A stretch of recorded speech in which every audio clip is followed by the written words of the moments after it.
Welcome, foolish mortals, and welcome back to the channel. Today we are doing our Disney newsreel. So I picked out 3 stories for us today. It shouldn't take very long. And it is currently super dark outside because the entire state of Colorado is on fire pretty much, and it's super smoky and dark. Yeah, it's kind of gross looking. It is really gross looking.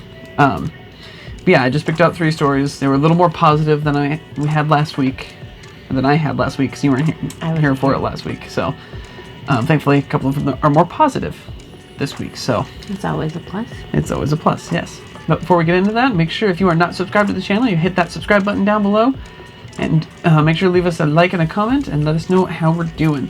So the first one that I found is that Disneyland emails annual pass holders regarding restrictive reopening guidelines and future of AP program. So the big thing that I took away from this was Disneyland is going to reopen. Oh, you don't say. Yeah. So, but Disneyland is reopening. They're not going to be able to reopen as soon as they wanted to because of how restrictive the reopening guidelines are that were given by the governor of California. So they sent out this email to all the annual pass holders from Disneyland, and Lula just says, like, we aren't going to be able to open as soon as we could, and essentially that we're going to look into what the future of the annual pass program is going to look like, essentially. But my favorite part of this is they definitely just completely throw the government of California under the bus. It's hilarious. Let's see. Yeah, this one right here, because it starts out just saying you may have seen that theme park reopening guidelines were released by the state of California. And Disneyland Resort was placed in the most restrictive tier. But this is the funny part. Despite our proven ability to operate with responsible health and safety protocols in place for our cast members and guests, this news from the governor's office means that our theme parks will not be reopening as soon as we had hoped. They're essentially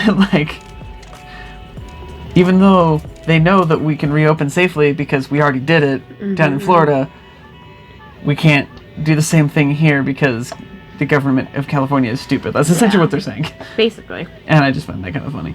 But, so yeah, they have sent out an email, so they are starting to alert their annual pass holders and things like that. That they're trying to do a thing. Yeah, that they're trying to reopen and they have guidelines now. So that will be very nice. And then I'm going to go with this story next, because this one's not necessarily positive or negative, but I just find it kind of interesting. Disneyland considering taking legal action over strict reopening guidelines, keeping theme parks closed. So Disneyland's going to sue the government of California because of the restrictions that they had on their for reopening. Well, and that's because they've put Disneyland into this super restrictive tier that they didn't put some other major theme parks into. Yeah. And they've proven that there's been 0 issues reopening not only Florida but to their international ones as well. So they're like, the heck is going on here? Yeah. But let's see what this one says. Let's see. After weeks of back and forth negotiations, larger theme parks are being allowed to reopen, but only once the county they're located in reaches a yellow minimal tier. And Orange County, where Disneyland is in the red substantial tier. So, and then it says, taking transmission rates into consideration, it could take several months for the parks to be able to reopen, meaning Disneyland could be shuttered well into 2021. Essentially, because of the restrictions that California is placing on the theme parks, it still could be next year by the time they're allowed to reopen because of this. And so, Disneyland, and not only Disneyland, but Disneyland as well as other major theme parks are all considering taking legal action against them. So, I mean, I can see their problem. It's like, as long as they can prove safe, why not? If you can go to Walmart and stand in line with 20 other people less than 6 feet from you, because I know that they don't stand 6 feet apart from each other. Why can't you open Disneyland? They have some of the like strictest protocols. Yeah. When it comes to all of this, like, let's just move on, get over it. Come on. Yeah. That's kind of how I look at it too. But yeah, I don't blame them in the least.